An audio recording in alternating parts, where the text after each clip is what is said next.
There are only two kinds of people in this world, those who have read The Lost Metal and those who have not. 3, 2, 1.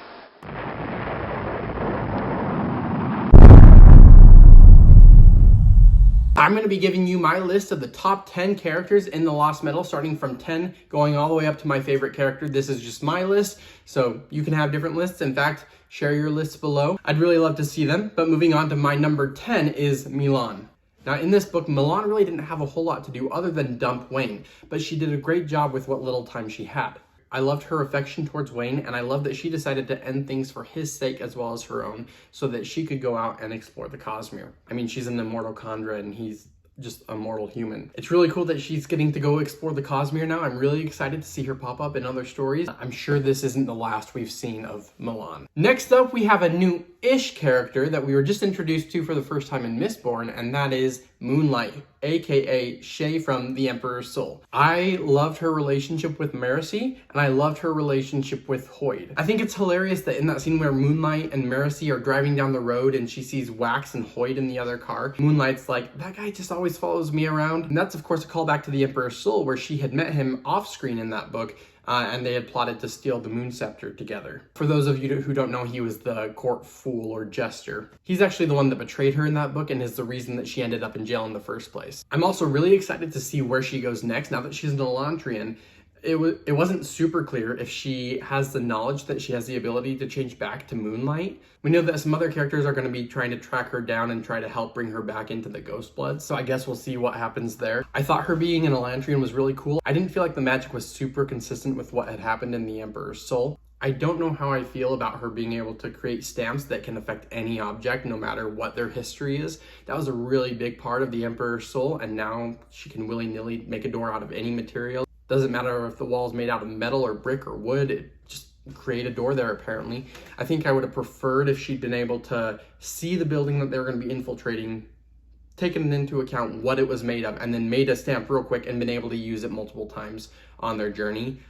Personally, I would have approved of that, but that's really a small nitpick. I liked her relationship with Marasi as she was trying to recruit her into the Ghost Bloods. It was really fun to see how she'd dangle information about the Cosmere like bait on a hook. So anyways, that's her.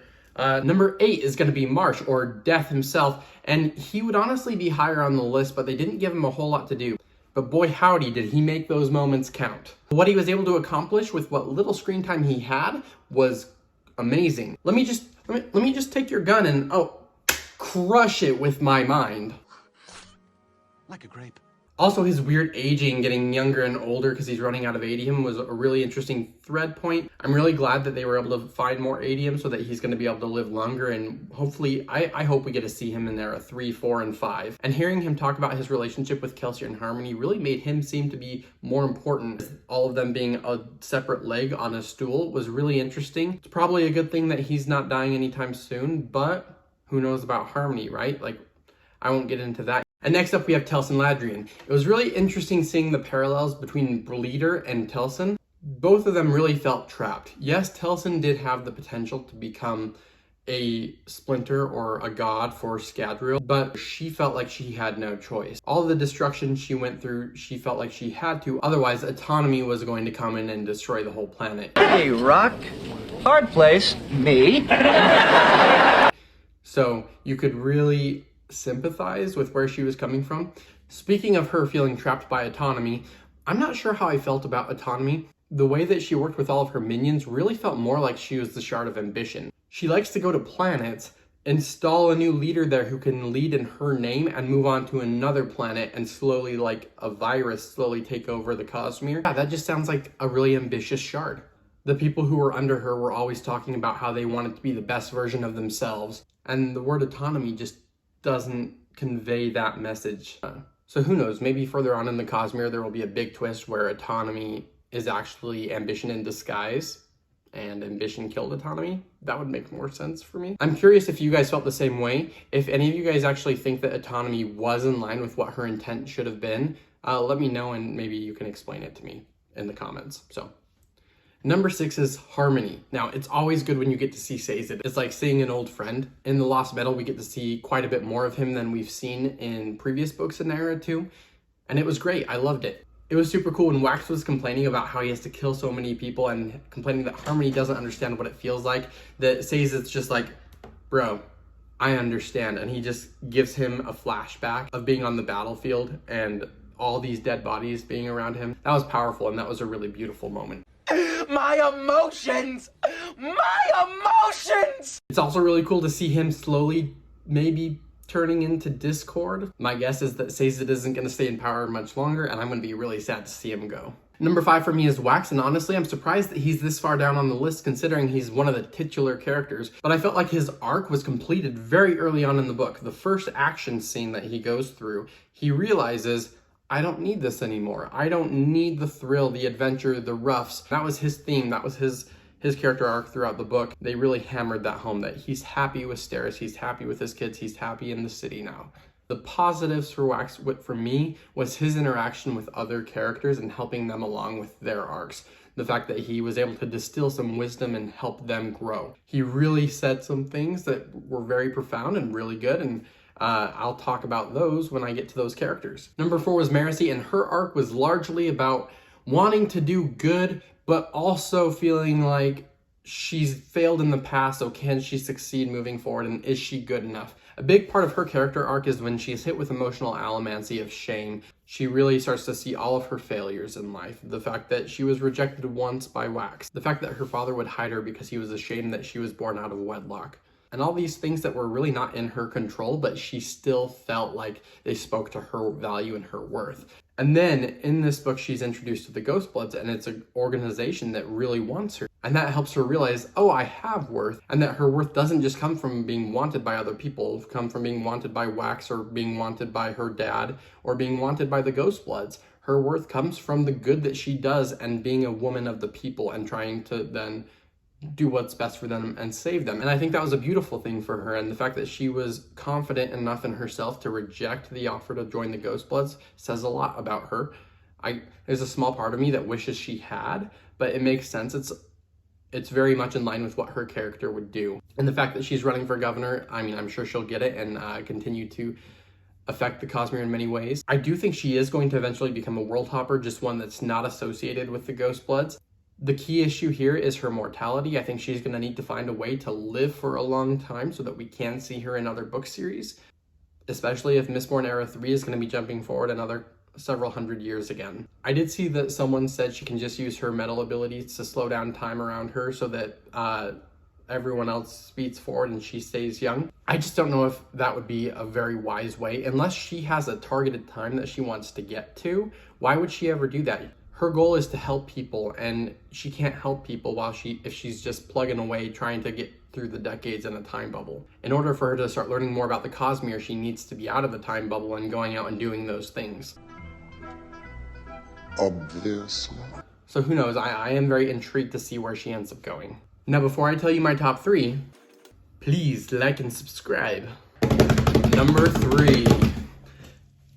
Kelsier. Okay, so I knew that there was a possibility that we might be seeing Kelsier in this book, but I was blown away by how much he actually showed up. I thought maybe he'd be like an end credit at the end, but I guess that's what they did in the Bands of Mourning, so it makes sense that he's a bigger character here. But he was great. It was so good to see him again. Brandon did a great job of making us love him in Era 1, even though he's a complete psychopath. Like in The Way of Kings, it's very much journey before destination. Kelsier's a very much destination before journey. I don't care how I'm going to kill the Lord Ruler. I'm going to kill him. I'm going to kill all the nobles and their children and whoever gets in my way in order to get the end result that I need. But at the end of the book, you started to realize that maybe he's coming around to not feeling that way because he saved Elend, and he started to realize that maybe not all nobles are so bad. And I think that really helped a lot of people to see Kelsier as a good guy. However, since Sanderson has laid a lot of breadcrumbs, mainly in Stormlight, that Kelsier might not be such a great dude and might end up being the villain of the whole Cosmere. So that being said, a lot of people have this mindset that, oh, Kelsier's not going to be good. Well, seeing him again, it was like going back to Mistborn Era 1, Book 1, The Final Empire. You just like him. Like, he's very charismatic, he's very charming. Nothing's changed in that aspect of him other than he has a spike in his eye. The crew of Ghostbloods that he has gathered together feels like a crew. It reminds you of the old crew where there's trust and affection for one another. It feels a little bit like a little family. And you can tell the other Ghostbloods follow him out of devotion and loyalty, similar to the way that Vin did. We learn a little bit more about the purpose of the Ghostbloods, and he's created this whole organization just for the protection of Scadrial. He wants to make sure that no matter what happens, Scadrial is going to be okay. And we start to see that, like, honestly, it's a good thing that he did, because without the agents on Scadrial, this whole book would have ended very differently, with the army of Gold and Red coming through and killing everyone. The one part that's a little bit scary about Kelsier is that if he's willing to protect Scadrial at all costs, what are all costs? Like, really, think about this. What if he needs to destroy Roshar in order to protect Scadrial? He'd do it in a heartbeat. So definitely there are some circumstances that Brandon could put him in that are going to turn him into a villain really quickly. The conversation at the end of the book between him and Harmony was great.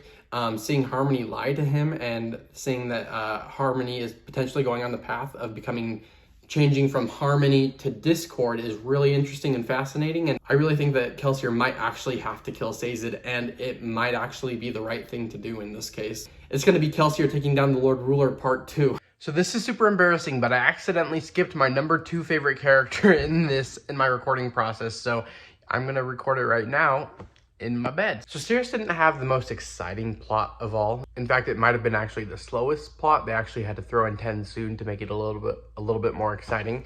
But I do think that Steris's arc is one of the absolute best that I've ever seen. It really resonated with me. I just really loved her finally finding her place in society, in a place where she's appreciated by others. And there was that moment where we're in her point of view, and she's like, what is this feeling? What is it to be appreciated? And her heart's so full and close to bursting, and I just felt for her so much. Sanderson has explained that she is autistic, and that it's not something that's diagnosed in the Mistborn world right now. She had to come to terms on her own that she is different from other people, and she thinks differently, and people don't like her, and people treat her poorly because of how she is. And it's really sad. And she's finally learning ways to cope with it on her own and finding ways for her to function better with society. But at the same time, other people are starting to see her value. And what that does for her is just so touching. It shot her clear up to the top of my list, even though her scenes and dialogue wasn't particularly exciting.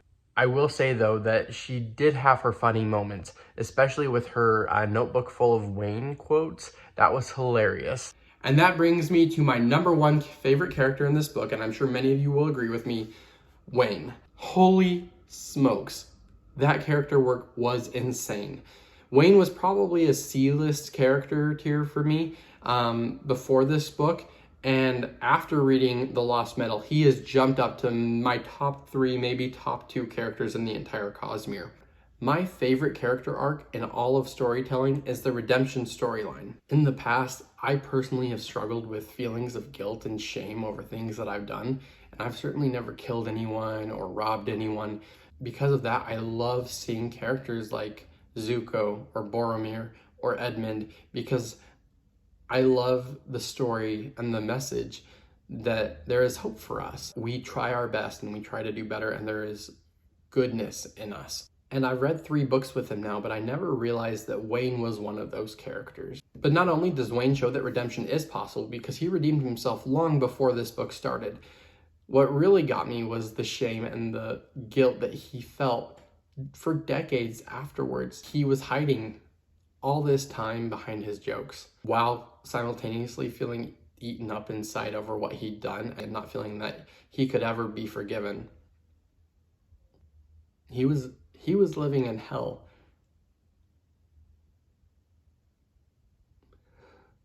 And in this book, we get to watch him heal. He gets to understand that he's a good person.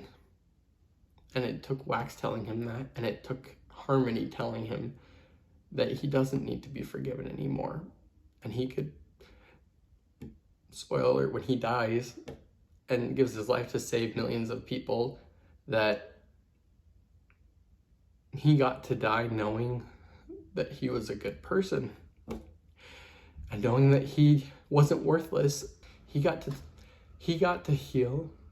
He had the opportunity to heal.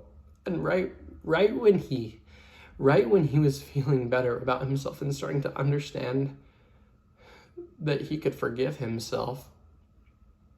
And that's when he died, right after decades of going through this pain. So if there's anyone out there who's struggling with similar feelings where you've made mistakes and you don't know if you can atone for them or be forgiven for them, take a lesson from Wayne and do what you need to do to be able to forgive yourself. Thank you guys for watching, and I'll see you next time.